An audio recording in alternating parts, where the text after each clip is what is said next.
السلام عليكم ورحمة الله وبركاته. هنعمل سلسلة فيديوهات جديدة وهنسميها أجمد 11 الساعة 11. كل يوم خميس إن شاء الله الساعة 11 هننزل لكم فيديو، هختار حقبة معينة أو نادي معين وهختار لكم الفترة ديت مين كان أحسن 11 فيها. يعني مثال هبتدي بيه دلوقتي، وأنا شايف إن إحنا قلنا نخليها سخنة جدا كده من أولها، اللي هو إزاي هعمل أحسن 11 في التاريخ، أحسن 11 لعيب في التاريخ. طبعا ده هيبقى من وجهة نظري انا، ولو في اي اختلاف انتوا شايفينه اكتبوا لي في الكومنتات انتوا ايه رأيكم.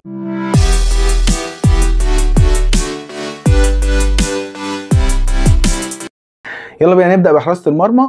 في حراسة المرمى كان في منافسة شرسة قوي ما بين نوير وحد تاني، بس اللي خلى نوير هو اللي يكسب الاستمرارية. كانت هو ما بينه وما بين الحارس التاني تقريبا الاستمرارية مش بعيدة عن بعض، ولكن اللي خلى نوير يكسب الاستمرارية في فريق واحد لحد سن متقدم، وكمان ان نوير عدد بطولاته كانت اكتر من الحارس التاني.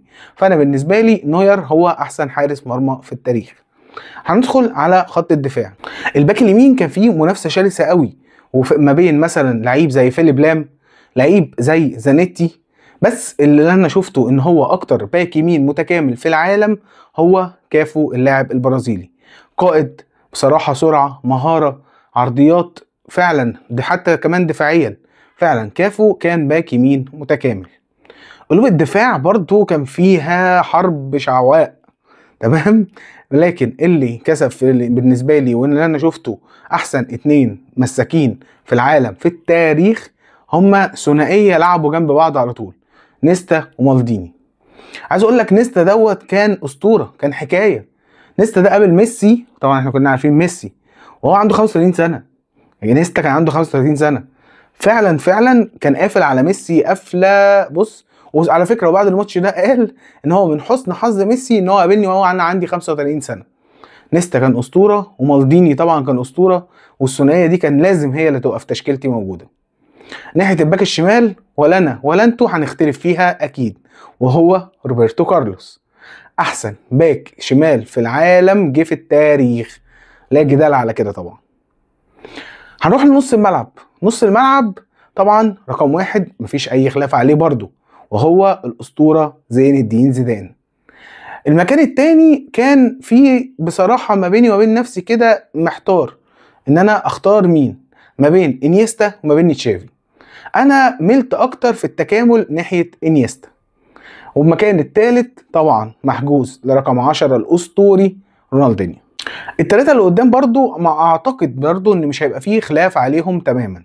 طبعا ناحية اليمين هيكون الاسطورة ليونيل ميسي، ناحية الشمال والاسطورة كريستيانو رونالدو، وفي الهجوم الظاهرة البرازيلية رونالدو. السبعة البدلاء انا كنت محتار اقسمهم ازاي، بس انا قسمتهم حارس مرمى، اتنين مساكين، وفي نص الملعب 3، وقدام لقيت ان في الجناحات مفيش حد قوي قوي ان انا اقدر احطه في التاريخ كمان، فحسيت ان المراكز التانية هي اللي محتاجة اكتر، وحطيت طبعا مهاجم. الحارس المرمى اللي كان فيه منافسة بينه وبين نوير كنت بقول لكم هو طبعا بوفون. بوفون حارس اسطوري كاس عالم، ويستاهل طبعا يكون موجود في تشكيلة احسن لعيبة في التاريخ.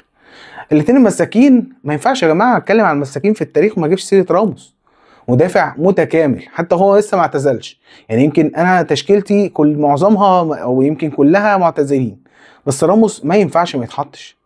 وجنبه الاسطوره الدفاعيه الصخره يابستام. ويا جماعه اللي ما شافش يابستام وهو بيدافع محتاج ترجع وتشوف فيديوهاته وتعرف انا ليه اخترته.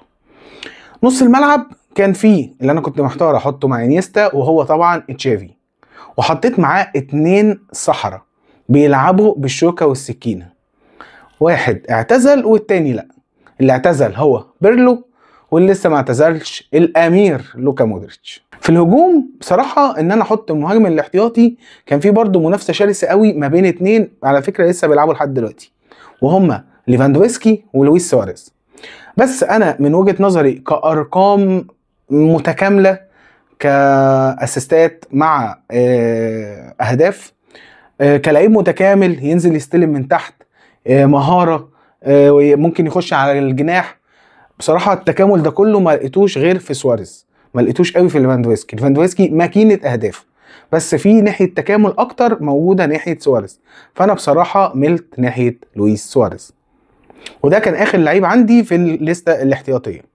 لو انتوا شايفين القائمه ديت مش عاجباكوا، او انتوا شايفين في اراء تانية تقدروا تضيفوها لي، قولوا لي في الكومنتات تشكيلاتكم، قولوا لي في الكومنتات مين لعيب ممكن تشيلوه ومين لعيب ممكن تحطوه، وانا هشوفها اكيد وهشوف الكومنتات ديت، واكتر تشكيله هتعجبني هقول رايي فيها برضو، وممكن اقولها بعد كده في القناه.